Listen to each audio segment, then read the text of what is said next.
Torah that from last week. This because it doesn't have a das came about Tosfos in it. I don't know why. How about this one? Same one. Okay. It is? Yeah. No, maybe not. Tomorrow. I'm very surprised it doesn't have a das came. Makes sense. It doesn't have a das came about Tosfos. They used to, but no. Didn't make it to Chicago yet. It's kind of new. Maybe because it has other things in it. Okay, but you'll have to trust me that when you go home and you look it up, you'll see it. An unbelievable, a game-changing das Kenim. He doesn't say a lot das Kenim. He says, very little. But when he says something, it's like. So it said in last week's parsha, in Pasuk Lamed Perek Chav Beis, Ba'anchei Kodesh Tiyinli. Okay, Ubasa Basade Treifa. If you have meat in the field that's treif, Lo Yisachelu. Of course, you shouldn't eat it. Akelev Tashlichon Oisei. Throw it to the dogs. So Rashi says that Hakar Satov to the dogs because the Jews were always very scared of dogs, but in Mitzrayim the dogs used to guard the gates from the Avadim leaving, and the sorcerers put the power into these dogs. I don't think they were actually dogs, maybe they were real dogs, I'm not sure what they were, but that they would rip any Eved that tried to escape, they would rip them to pieces. So it says that never ever in the times of Mitzrayim did anyone ever escape Mitzrayim until the Jews as a nation escaped, because they had these guard dogs that would just rip them to pieces. So the Jews were very scared of these dogs, because they knew that at the gates of Mitzrayim, on their way out, maybe Hashem's not going to be there for them, and they're going to get ripped to pieces. So dogs get spooked when there's death. One of the reasons they use search dogs when a building collapses is the dog, when there's someone dead, it barks. It gets very spooked by a dead body. It gets very spooked by the Malach HaMavis, actually. So the day that we left Mitzrayim, there were a lot of dead bodies all over Mitzrayim because all the B'chayim were dead. So really, they should have been barking. The problem is, if they would have started barking, we would have gotten very spooked. We would have thought that we're going to get to the gates and they're going to rip us apart. So lo yechratz kelev l'shono, they didn't bark, which didn't spook us. So we pay them back. We pay them back that if we have the veil or a treifa, we give it to the dogs. That's what Rashi says. Das Kenim goes a totally different direction, which is so important for every parent and every teacher to understand. And he says the following. He asks the kasha. He says, what's his basa basada? And if the bus is in your house, you don't give it to the dog. The meat has to be found in the field. If it's you hit a deer on the highway, you don't give that to the dog. What's the basada? Just say, ubasa treifa lo yisachelu. What's the basada? And second of all, treifa is not nevela. Treifa comes through a toraf. It comes from that an animal ripped another animal apart. That's a treifa. So, what's going on over here? It says the das came on Tosfos that the Torah is talking specifically about a sheepdog. A sheepdog, a dog that a shepherd uses to protect his flock from the wolves. He says that the Torah is telling you, when you're in the field and you're the shepherd, and you find a treifa in your flock, the dog didn't do its job, it messed up, the wolf got the sheep. Says the das came about Tosfos. You owe that dog from everything he did until now. Feed him from the mess up, from the screw up, from the thing that he wasn't good at. Feed him from that to show him your Hakar Satov. So it's a treifa. It's a sheep that was ripped apart by a wolf that he didn't do his job. That's the one that you're going to, I should give you the meat of the lamb that you lost, that you messed up. I should give you that. He says, yes, you should give him that, because you're showing him your recognition for all the times he didn't mess up. And then he says something unbelievable. He says, and pay him for the continued work that he's going to do after this. So the das Kenim is telling you, don't fire him because he messed up. Just the opposite. Don't fire him. Recognize all the good he did until now and pay him back. What a lesson for human beings. Someone messes up at work, so you fire him. Until now he was the perfect guy, he was there for you all the time, but he messed up. Says das Kenim, no, just the opposite. You reward him the time he messes up, because you have to show him that you messed up this time, but I never appreciate what you did until now. Your wife burns the food, right? Then you take her out and buy her a present. She said, why are you buying me a present? I just burnt your food. That's right. But all the times you didn't burn my food, I didn't appreciate that until you burnt my food. So instead of getting angry at you, I'm going to reward you. That's what the Daskein about. It's a mind-boggling Daskein about this. You have to get a Mikrois Kedush. You have to look at it inside. It's not normal. So he doesn't say what Rashi says. He says the Torah was talking about a sheepdog. That's why it's in the sun there. That's why it's a tarav, because a zev ripped it apart. Give him from the meat that he screwed up on. It's crazy. The meat that a person that a Kodesh Baruch Hu wants from us, it's crazy. The same thing I was talking to Rabbeim. I'm like, the kid messed up in your class. So you're gonna give him extra recess? So all the days you came to school and you worked so hard, I never recognized that. Now that you messed up, I'm recognizing all the good, and I'm not throwing you out. He ends off and he says, and don't forget to pay him for what's going to be. So in other words, he's telling you, the shepherd, don't get rid of the dog. He made a mistake. He wasn't there for the wolf. He was busy with something else, whatever it was. Okay? Get over it. Okay?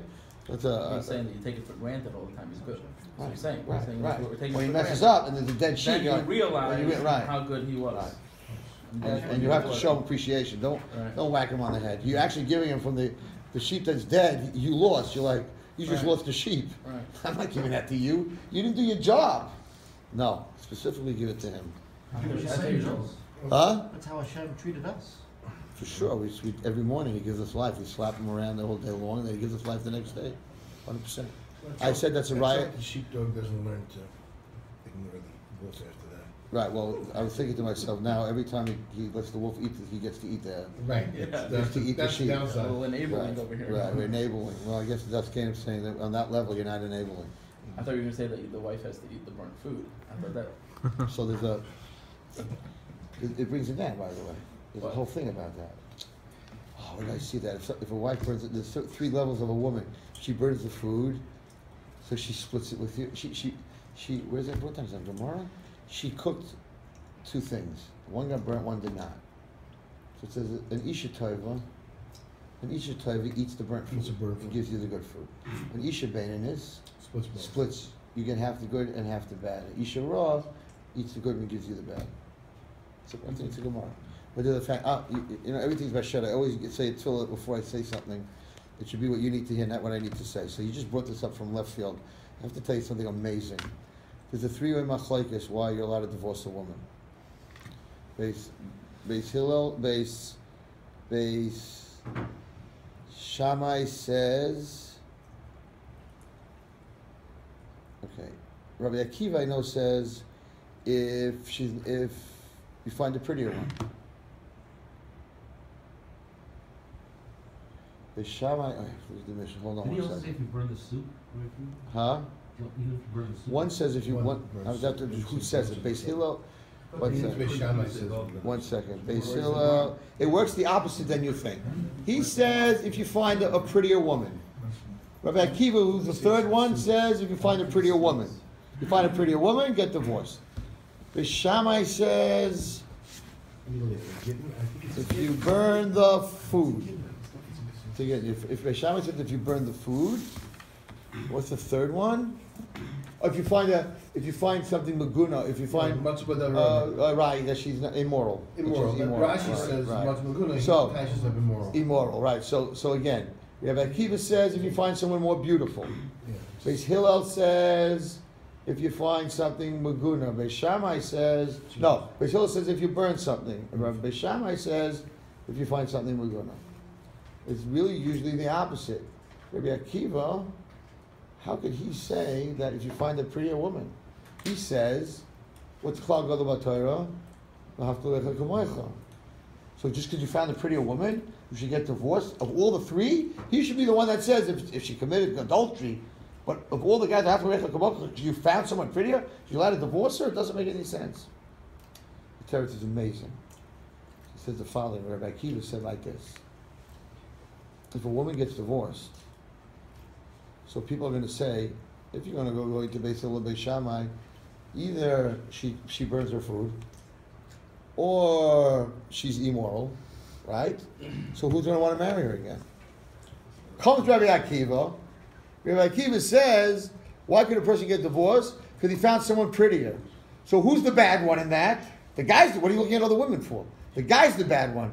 So Rabbi Akiva made up a halacha that you're allowed to divorce a woman if you find someone beautiful. So then, all of a sudden, this woman gets divorced. People are going to say, she didn't commit adultery, she didn't burn her food. The guy's a lowlife. So Rabbi Akiva stayed with half the Lorenzo Kamais. It's the flip side. It turns it totally over. Okay, anyway, just very fast, because I know everyone has to go to work, so they can make a lot of money so they can help our Nava. Okay, just a little plug. Anyway, so Pasha's Truma, we had a crazy, last night was crazy. We had a parlor meeting. I know that you were being Mr. Dad, but we had a parlor meeting. These two girls got up, and I did not know what they were going to say. Two girls in my school, and they just opened up. I think we have it on video, right? No one videoed it? And she was saying how she walked away from Hashem and everything, what she went through, the sexual abuse and everything. And she said, how could God be in my life, whatever it was. And she goes through her travel, and in the end she goes, how could God not be in my life? I was sitting there, she's like, how could he not be in my life? Look where I am today.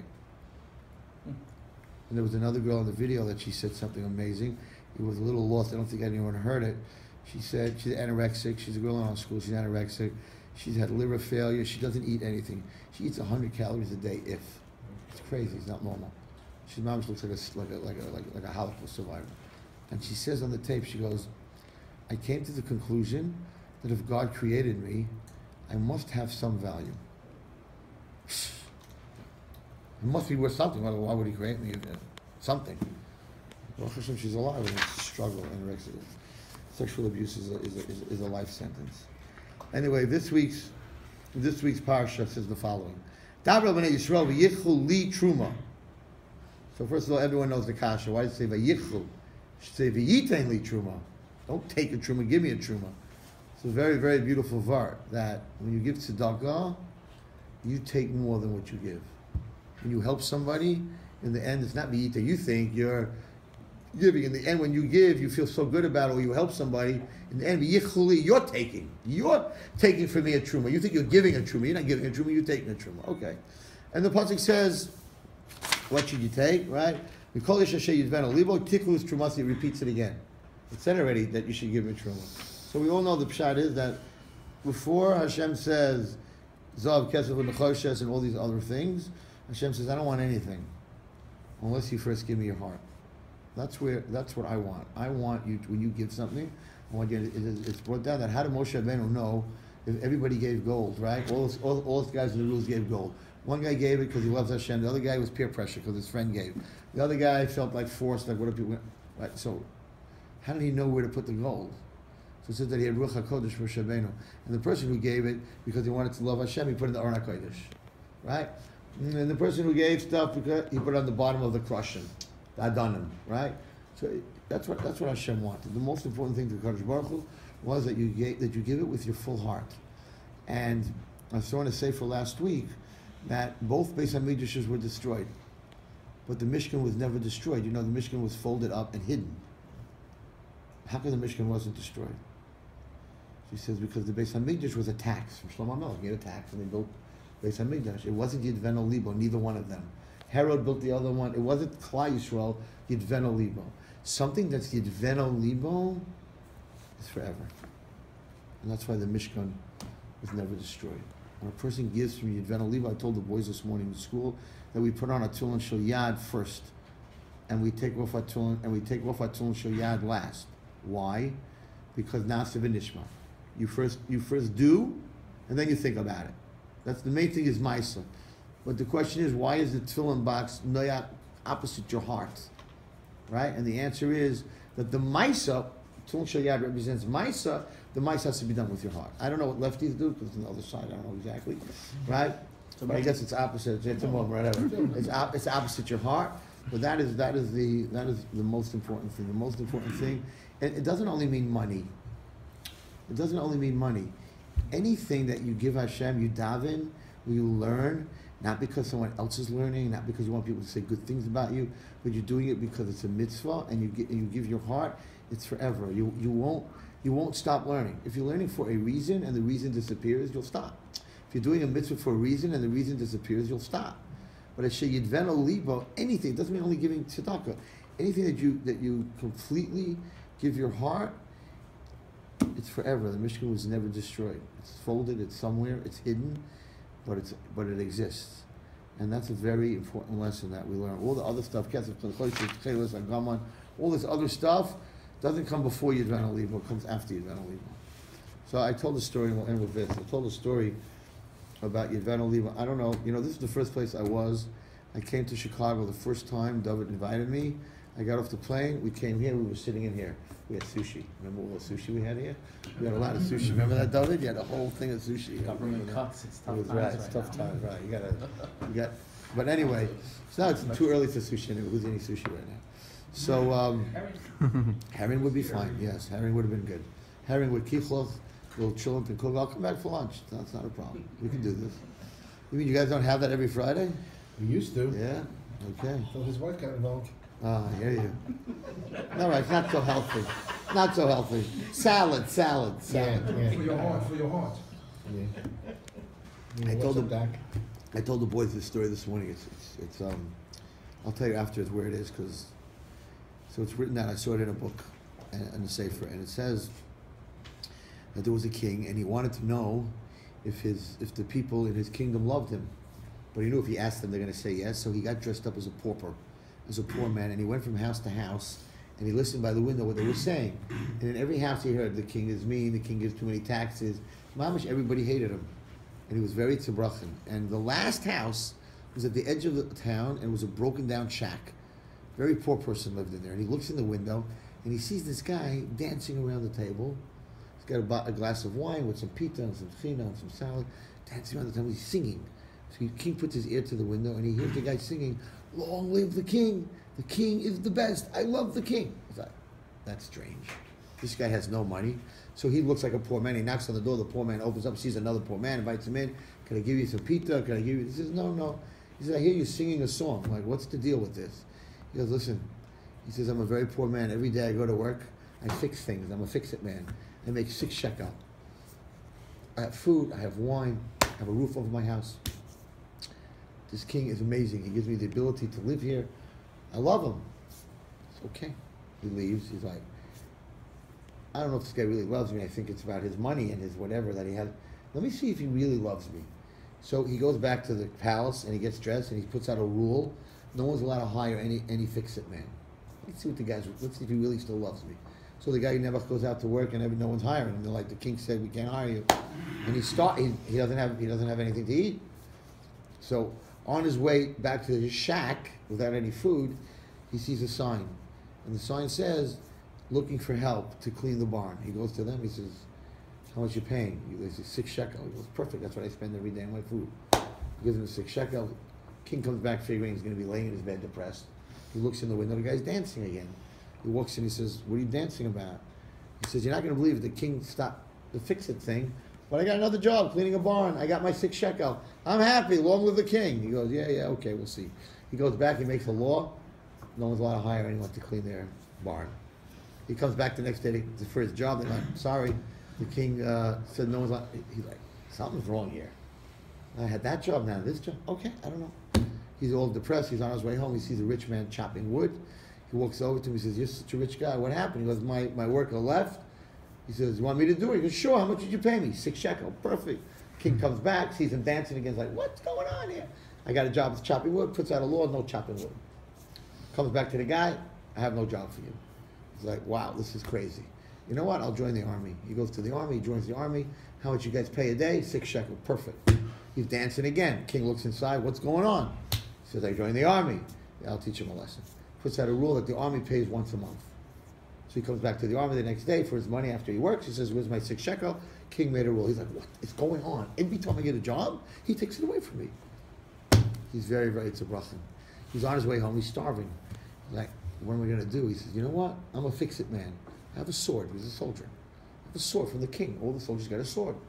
I'm going to break the steel off the sword, sell it to a smith, and with that money, I'm going to buy the food, and I'm going to make a wooden sword, and it'll be in my sheath. No one will ever know. They're not at war. Flip the king. I know. That's it.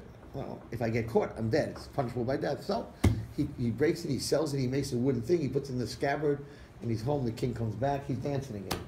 He's like, "What's going on?" He walks in. He says to him, what's going on? He goes, you have to promise you won't tell anybody, especially the king. He goes, how do I get to the king? I'm a poor man. He says, look what I did. And he takes out the sword and he shows him he has a wooden sword.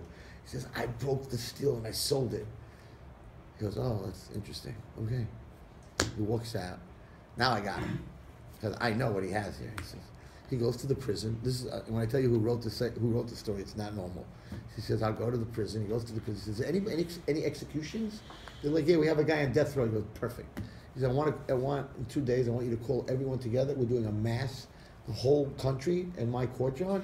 We're going to watch the execution. And I want you to bring my whole army as protection. I know once you get out of control.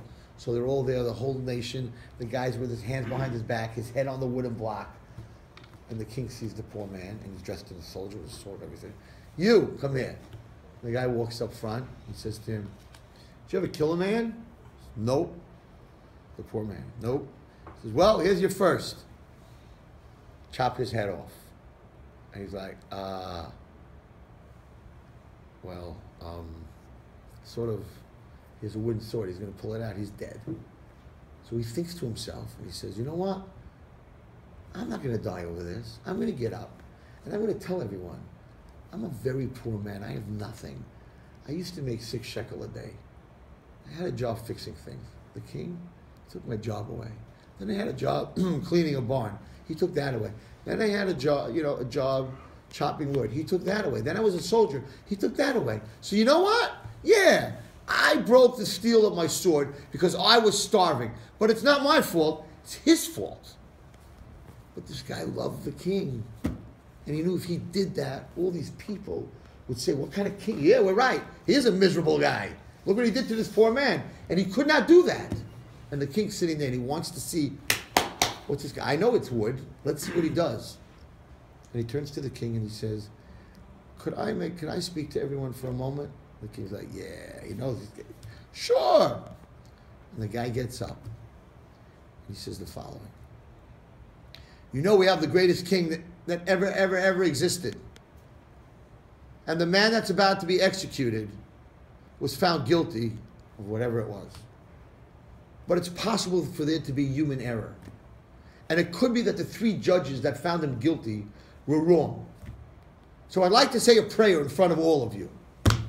God, if for some reason this man is innocent, protect my king that he shouldn't kill an innocent man. So God, if he's innocent, turn my steel sword into wood. And he pulls out the sword, and it's wood.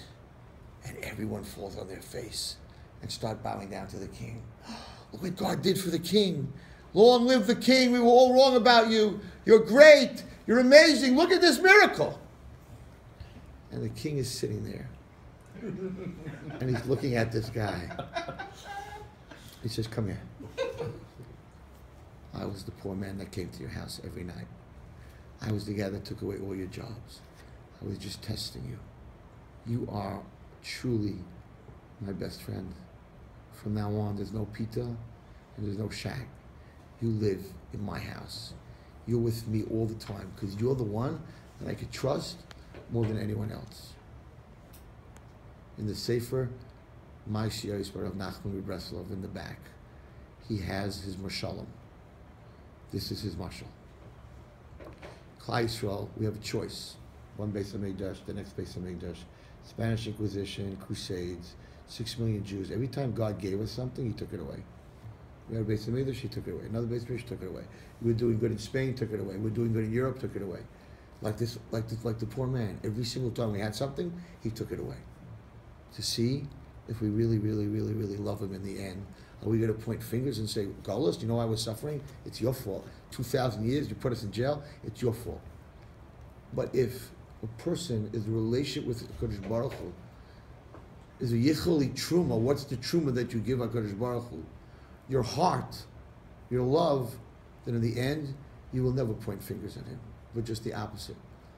You'll make a Kiddush Hashem. And that's the end of the story. But something bothered me. What happened to the guy with his head on the block? They couldn't kill him now because everyone saw that he's innocent. It turned into wood. They had to let him go. So imagine him who didn't know what was going on. They untied his hands. He got up and walked out thinking that God did this crazy miracle for him. At the end of time, and I think that's what Rav Nachman was saying, at the end of time there are so many Jews that know nothing about Yiddishkeit. They don't even know that they're Jews. They don't daven, they don't eat kosher. Who's going to save them? Mashiach's going to come, they have no credit, they have nothing. They don't even know they're Jews. Who's going to save them? We're going to save them.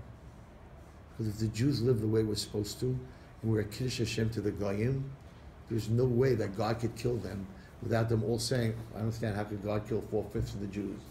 That happened in Mitzrayim. You will find in the Torah, every time Hashem wanted to destroy us, what did Moshe Rabbeinu say? They're tzaddikim? No. He said, look, Mitzrayim are going to say, you took them out of Mitzrayim to kill them. Chil Hashem. And Hashem said, okay, forgiven. In the end of time, if we make a Kiddush Hashem, we're going to save all the Jews that have their head on the block. And they're going to get up and say, why am I being saved? I never ate kosher, I never did anything. They don't even understand why. Because the poor man, that's us, instead of embarrassing God, we did the opposite. V'yichu truma called the div libo.